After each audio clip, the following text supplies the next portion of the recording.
Okay, so to start this leg workout, we are starting with deadlifts.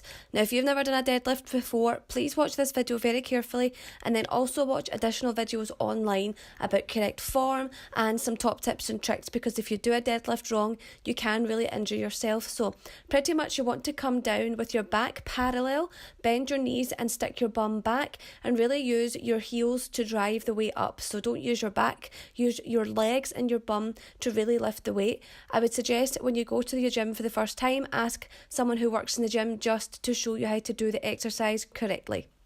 Then moving on, we are doing a kettlebell goblet squat. So pretty much a goblet squat is where you hold the weight in front of you at your chest and you squat down with it. So I'm using a kettlebell here. I'm also using a resistance band. The resistance band is always optional on the workouts. If you have one, then I suggest you use it. If you don't have one, then it's absolutely fine. You will still get a really effective workout. It just adds a wee bit extra. Then we're supersetting that, which is 2 exercises back to back as described in the start of this guide, with some jump squats. Now jump squats are a killer after you have just deadlifted and did your goblet squats. But they're really explosive. Make sure you are going as fast as you can, really pushing through those heels. Then we're going on to leg extensions. So a leg extension machine, pretty straightforward. You want to make sure you're sitting on it correctly, line your knees up with the kind of dial that you alternate the positioning of the machine with, and make sure you're just sitting correctly and pretty much just extend your legs upwards, making sure you really get a good squeeze in your quads at the top of the exercise.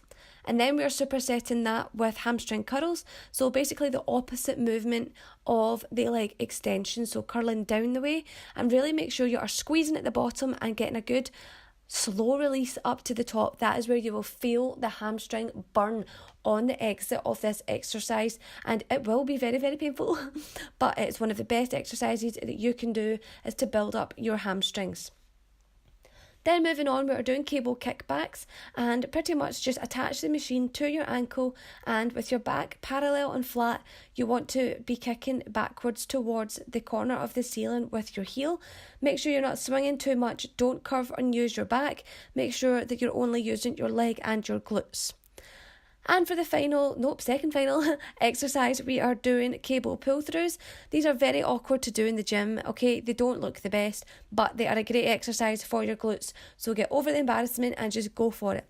Pretty much just get the cable and take a few steps forward from the machine and kind of bending over, keep your back parallel, stick your glutes out and feel the pull in your hamstrings, and then just pull that through with your legs and squeeze your glutes at the top end of the exercise.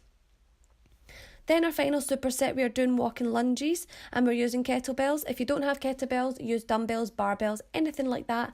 But for a walking lunge, take a step slightly out to the side to really get that heel to be able to push up and get the exercise working those glutes.